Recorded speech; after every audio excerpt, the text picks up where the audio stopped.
a substitute for William Humphrey, a Lewis County father of 8 children.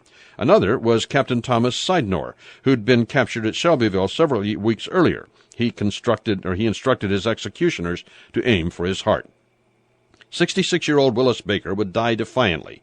The night before the executions, he refused a minister's suggestion that the condemned men pray for the forgiveness for McNeil and Strawn. Only 2 of the condemned men accepted blindfolds. Just after 1 o'clock, the firing squad did its work, and did it poorly, killing only 3 men outright, missing some of the men altogether, and requiring soldiers with pistols to finish off the rebels. It took 7 shots to kill Willis Baker. Rumors swept the area that McNeil and Strawn planned other executions. The wife of William Humphrey, the man whose place had been taken by Hiram Smith, went to Strawn to plead for her husband's life. Strawn reportedly forced her to commit a sexual act in return for her husband's freedom. A couple of soldiers witnessed it, and accounts of it were reported to both Abraham Lincoln and Jefferson Davis. A year later, Strawn was court-martialed for malfeasance in office. Although convicted and sentenced to a year in prison, he was pardoned by General Rosecrans. He died in New Orleans in 1866, virtually friendless. McNeil lived out his life in St. Louis. When he was nominated to become a district marshal in 1880, those who remembered Palmyra successfully worked to keep him from being confirmed. And when he ran for city auditor in 1889, memories of the Palmyra massacre helped defeat him overwhelmingly. He died in 1891. Hiram Smith, the 17-year-old man who died as a substitute, was buried in an unmarked grave in Lewis County for many years, until State Senator George Humphrey put a marker up noting Smith had been shot as a substitute for William T. Humphrey, my father. Andrew Alsman was never found, although a doctor in Newark, Missouri, claimed in the 1880s to have Alsman's skull in his office. The doctor claimed a farmer had found it near a creek near where Alsman supposedly was released by the rebels. The skull eventually was given to Alsman's daughter, who buried it. And the fairgrounds where the executions took place, they were never again used for a county fair after the Palmyra Massacre, which took place on this date, October the 18th, in 1862. Oops! I uploaded the wrong one. That was Missouri Net's fault, I think. Could have been mine. Well, hopefully I'll make good on it.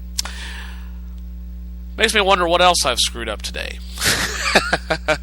Well, coming up in just a few minutes, I'll have APM Market News. Let's see if it's available now. I just realized I forgot to upload it earlier, so it might be a little bit late. Let's see here. If it's there, we'll go with it. Nope. Still hasn't converted. I tell you what, we'll go ahead with the CBS World News Roundup and then come back and hopefully have APM market information for you at that time, and maybe a correction on my little goof up there with across our wide Missouri. So we'll be right back with that in just a moment. It's Miller time! Midwest towns battered by tornadoes. All we could hear was glass shattering everywhere. Deaths in a Colorado mine. The blast was involved, which did create some gases. Internet collaboration. Making it tougher to find child porn. Good morning. I'm Steve Kathan with the CBS World News Roundup. In the blink of an eye, neighborhoods were wiped out in several Midwest towns by fierce tornadoes. We just stood in the hallway where there were no windows and just held each other. It was that quick. At least 6 people were killed by some 40 tornadoes, maybe more, slammed several Midwest states. CBS's Dean Reynolds is in Washington, Illinois, just east of Peoria, where many homes are gone. The National Weather Service says the tornado that demolished entire neighborhoods was classified as the second most powerful kind of twister, and this one left a trail of destruction from one end of this town to the other. The power is out.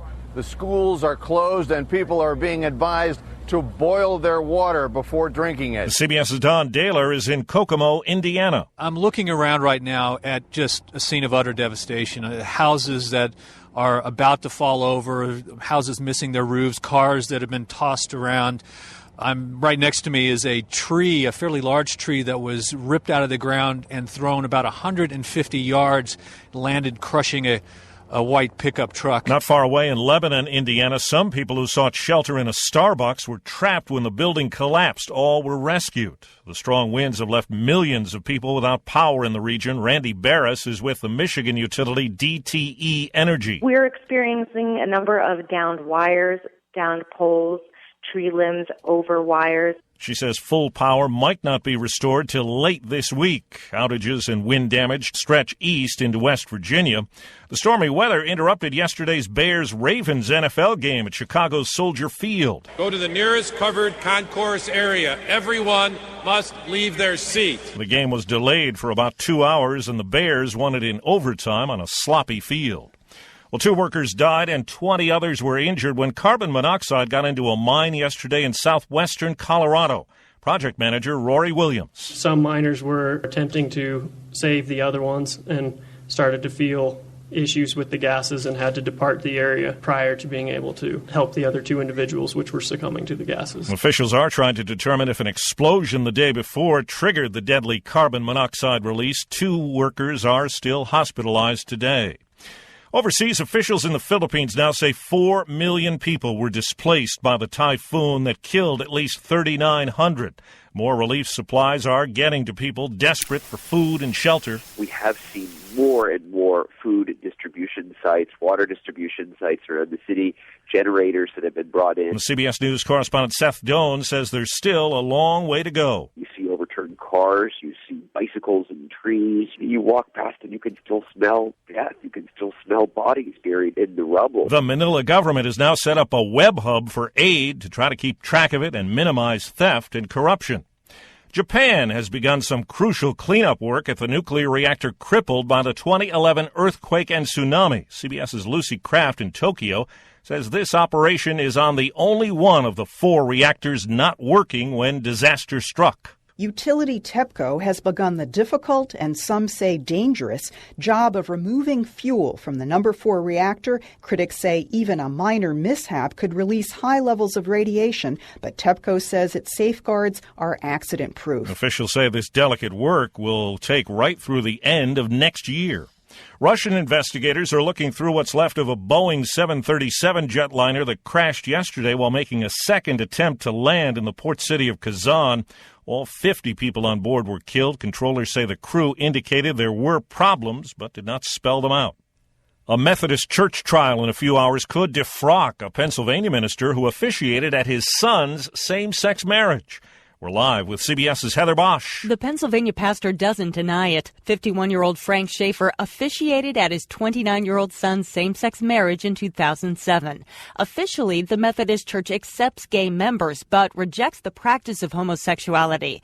So today, Schaefer faces a jury of fellow ministers. They'll decide if he'll lose his minister's credentials. The issue has split the church, which is the nation's largest Protestant denomination. Well, cardiac experts meeting in Dallas say an online risk calculator that's part of new statin guidelines is flawed.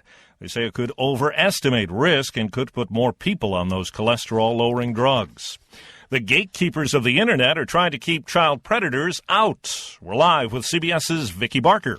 In an unusual collaboration, rivals Google and Microsoft say they're implementing new Google software that blocks pedophile sites. Microsoft's Nicola Hodson. We're passionate and committed to this, and we will continue to work very hard on it collaboratively going forward. Anyone searching for child porn will get messages warning it's illegal and that they could face consequences. If that means fewer children are abused as a result, that's got to be worth trying. UK activist John Carr. The software only affects English language searches for now. It will be rolled out over more than 150 languages over the next 6 months. Steve? According to a report by Quest Diagnostics, the share of American workers testing positive for drugs like marijuana and cocaine has dropped sharply since 1988.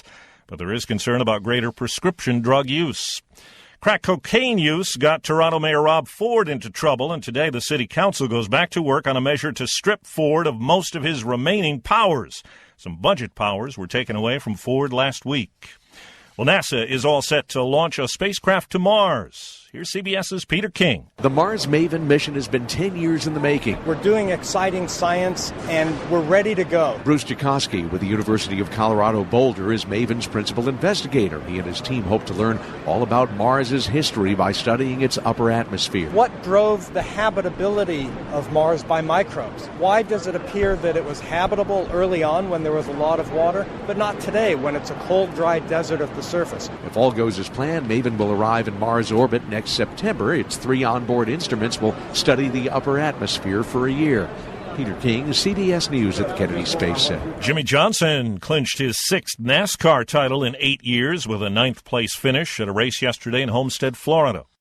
The politics of Obamacare. CBS's Tom Foti says it's dominating the discussion in Washington. Some Democrats are now considering the shaky Obamacare rollout a potential political time bomb, even as others look down the road 2 weeks when the website is finally supposed to be working. New York Democratic Senator Kirsten Gillibrand on ABC's This Week. They can fix this. So once they fix it, people will see I have an opportunity to cover my family. Nowhere near that hopeful about the Affordable Care Act, except maybe its political consequences. Wyoming Republican Senator John Barrasso. The president did not need to destroy a good health care system to try to make a better one. He was on CNN State of the Union. Tom Foti, CBS News, Washington. Last year around this time, we told you about Jack Taylor, a guard on Iowa's Grinnell College basketball team, as he shattered the sport's individual scoring mark, hitting for 138 points in a win over Faith Baptist.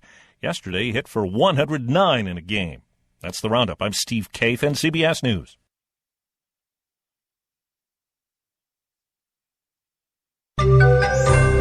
What's the problem with buying counterfeit merchandise? Some of it could hurt you. Marketplace Morning Report is produced in association with the University of Southern California. From APM in New York, I'm David Brancaccio with the global perspective on business and economics. We've been pouring through China's official 20,000-word roadmap for changes to its society. Easing China's one-child policy got the early attention, but Chinese officials also want to make key changes to the very structure of the economy, as Marketplace's Rob Schmitz reports from Shanghai.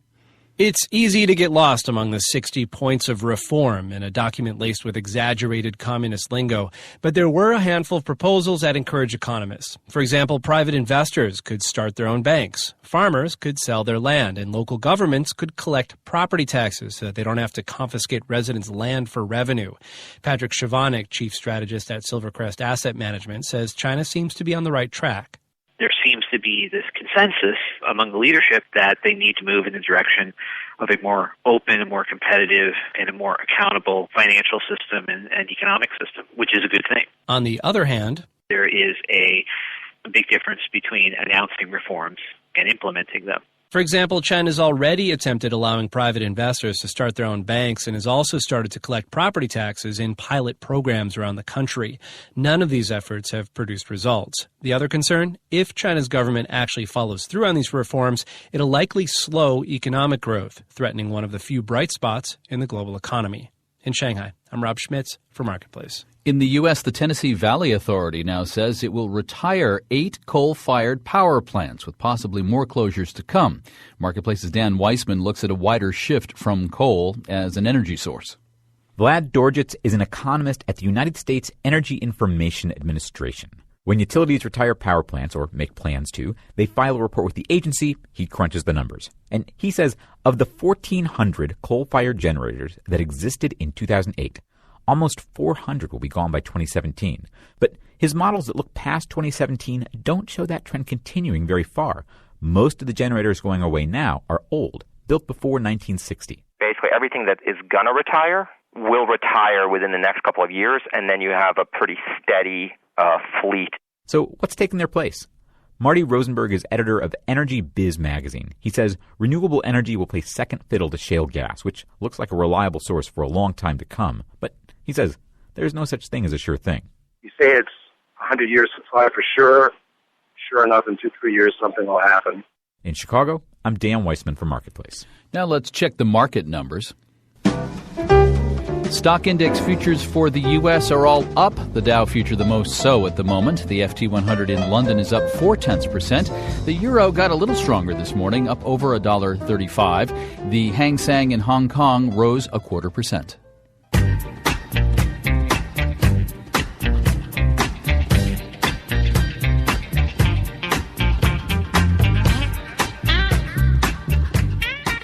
Caveat, holiday shoppers, that super deal you found on the internet may just be a fake. The amount of counterfeits is apparently proliferating, and it's not just the $60 you paid on what is normally a $5,000 Bell & Ross wristwatch. As Marketplace's Jeff Tyler reports, some fakes could catch fire. You've probably seen those big shipping containers stacked up on cargo ships. they look even bigger from the inside. This is a 44-foot container. You can actually fit a 3-bedroom home in here. That's Jaime Ruiz, a spokesman for Customs and Border Protection. He takes me through the warehouse at the Port of Long Beach, where the